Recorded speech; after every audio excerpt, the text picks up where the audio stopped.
যে লিখনে ওর পাশে গিয়া বসছে, বৈশা ফাঁজা করে ধরছে, ওটা ধরার অধিকার কার আছে? মামনে বিয়া করছে, মামনের বিয়া করার বউ মামনে ধরবে, লিখন কেন ধরবে? লিখন কিন্তু কানে কানে মোহনারে সব কিছু শিখায়। মোহনা আমার ছেলের বউ, ওর সাথে কি হয়েছে না হয়েছে এটা মামন আর মোহনাই ভালো বোঝে, ভালো জানে। কিন্তু ওরা দুজনে দেখতাম একটু ঝগড়া লড়াই করতো, অনেক কে নিয়ে যে করতো তা তো জানতাম না। আর মোহনারে সবসময় আমি কিন্তু একটা কথাই বলে আছি যে আমার একটা ছেলে দিয়ে আমি আরেকটা ছেলের বউ পাইছি, তা আমার মোহনায় আমার ছেলের বউ। আমি মোহনার নামে কোনো খারাপ কথা দিয়ে শুনি নই আর বলতেও চাই না, কেন আমাদের সাথে কখনো মোহনায় খারাপ কিছু কখনো করেনি।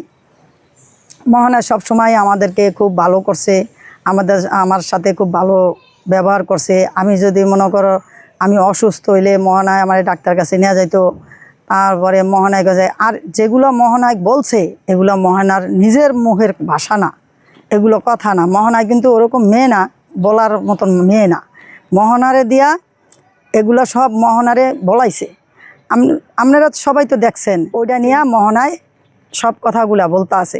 মোহনার চোখে মুখে সবাই একটা ভাব দেখছে, চারদিকে খালি তাকায় আর মোহনায় কথা বলে, কিন্তু মোহনার মনের থেকে ওই কথাগুলা বলে নেই। আর মোহনায় যে বলছে যে আমি মোহনার থেকে টাকা চাইছি, টাকা দিলে আমি হ্যাপি থাকছি, টাকা না দিলে আমি হ্যাপি থাকি নেই, না, এগুলো কিন্তু মোহনার নিজের মুখের ভাষা না, এগুলো মোহনার নিজের কথা না, এগুলো কিন্তু বানানো সাজানো কথা। কেননা মোহনার কাছে হ্যাঁ আমি চাইছি আমার বউ হিসাবে, আমার যা ওর কাছে দাবি ছিল, যা ইয়া ছিল আমি বলছি কিরা। মামন যখন ঘুমায় রইছে তখন সংসারের দায়িত্ব তো আমার কাছে, আমি হাট করি, বাজার করি, সব কিছু আমি করি। তো মোহনারে বলতাম যে মা, মামন কি ঘুমায় গেছে? হ্যাঁ। তা মা ঘরে তো বাজার নাই, মামনের বললো যে টাকা দিতে বললো বাজার করুন, এইটাই বলছি আমি কখনো মোহনায় আমার সামনাসামনি মোহনায় কখনো আমার বলতে পারবো না যে আমি মারে 10,000 টাকা দিছি, 5,000 টাকা দিছি বা 3,000 টাকা দিছি, হ্যাঁ এক্সট্রাভাবে দিছি যে হ্যাঁ এগুলো দিয়া আট করবো বা এগুলো দিয়া মার্কেট করবো, খাইবো, চলবো, এগুলো কখনো মোহনায় বলতে পারবো না। হ্যাঁ বাজার করতে টাকা দিছে, এমনকি মামনের টাকা দিছে না মোহনার টাকা দিছে এটা তো আমি জানি না। আমি বলছি যে মামনের কাছে গিয়া বলো যে বাজারের টাকা লাগবো, তখন বাজারের টাকা দিছে। যখন আমি গ্রামে রয়েছি তখন আমার মেয়ে চাইছে, মেয়েরে দিছে, মেয়ে বাজার করে আইনা দিছে। আর মোহনায় আমার ঈদের সময় মার্কেট করতে চাইছে, তা আমি বলছি না গো, আমি মার্কেট করতাম না, কারণ আজকে তুমি মার্কেট করে দিবা, কালকা বলবা যে মামনে মাই লুবি, এইটা আমি শুনতে আর রাজি নেই। কেননা আমারও তো একজন লোক ছিল, ও আমার জীবনে কোনো দিন একটা সুতার মালা দিয়া দেয়নি, কিন্তু ও আমার বলছে যে লুবি। আর পাবলিক জনগণ যারা আছে আমার ছেলেমেয়ের সবাই আমার খারাপ জানে, মনে করছে যে আমি মনে হয় অনেকই লুবি। না, আমি কারো কোনো কিছু লুবি নাই আর লোভ করতে চাইও না। আল্লাহ আমার যা দিছে আলহামদুলিল্লাহ, আল্লাহর কাছে লাখ শুক্রিয়া। তবে একটা জিনিস কি, মোহনায় কিন্তু খুবই ভালো, আমি মোহনার ব্যাপারে কোনো দিন খারাপ কথা বলতে পারবো না, কারণ আমাদের সাথে খারাপ করে নেই, আমি কেন বলবো যে খারাপ। আর আমাদের সাথে কখনো আমার মেয়েরে অনেক ভালোবাসছে, আমার মেয়ের সাথে ভিডিও করতো, আমার মেয়েরে সাজায় দিত, আমার মেয়েরে অনেক কিছু করতো। ও আমি যদি রাগ হইছি তা কইছে মা ওর লোকের রাগ হইন না, ও বাবা মানুষ বোঝে না, ওর লোকের রাগ হয়ে না। আমি কিন্তু ছিলাছিলি করে তা থাক, ওর কথা আমি নিয়েন না। তো মোহনায় কিন্তু আমাকে যথেষ্ট ভালোবাসছে।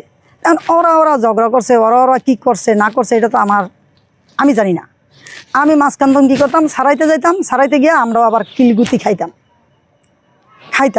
তা খাইলে পরে মোহনারে বলতাম যে মা এক আল্লাহর দিকে চাও, মাটির দিকে চাও, মেয়েরা সংসার জীবনে কয়টা করে, মেয়েরা সংসার কয়টা করে জীবনে মেয়েদের লিগা 3টা ইয়া থাকে, যখন হয় তখন কিন্তু সবাই আইসা দেখতে আসে, মাঝখানে একটা বিয়া হয়, পরবর্তী হিরা বিয়ে হয়, যখন দুনিয়া পৃথিবী ছাড়িয়া যখন চলে যায় তখন একটা বিয়ে হয়, এই বিয়া শেষ বিয়া। তো মা তুমি একটা মাটির দিকে চাও আর আল্লাহর দিকে চাই হইলেও তুমি সংসার করো, আর পাগল ওর লগে তুমি কথা কইও না, এমনি করে মোহনারে আমি বুঝাইতাম। মোহনারে আমি যখন বলছি যে তুমি আমারে কইবা লুবি, মা এগুলো কি বলছেন, কখনো আমি এই কথাটা বলতাম না, আপনি তো আমার শাশুড়ি, আপনি আমার মা, আপনার কথা কেন আমি খারাপ কথা কম। তা মোহনায় আমার যে কথাটা বলছে এগুলা কিন্তু মোহনার নিজের মুখের থেকে বলে নেই, এগুলা লিখনে, এগুলা সব কিছু বানাইতেছে। লিখনের এখানে কি আমি বলতে চাই সবার কাছে, লিখনের এখানে কি, এখানে ওরা স্বামী স্ত্রী ঝগড়া করছে, ওরা স্বামী স্ত্রী বসবো, স্বামী স্ত্রী মিলে হয়ে যাব। এখানে তো লিখনের এখানে আইসা মাহামাহি কেউ একজনের মুহের মধ্যে একজনে গু ছিটকা দেওয়া, আরেকজনের মুহের মধ্যে একজনের গু ছিটকা দেওয়া, এগুলো সোশ্যাল মিডিয়ার ভিতরে এগুলো তো বলা ঠিক না। লিখন যখন ও বয়স্ক একটা লোক, ও যখন ছোটো ছোটো মেয়েগো নিয়ে ভিডিও করে, তখন কে কে কয়? আর মামুন তো ছোড়ো, মামুন তো ছোড়ো, লিখনে তখন কীভাবে করে?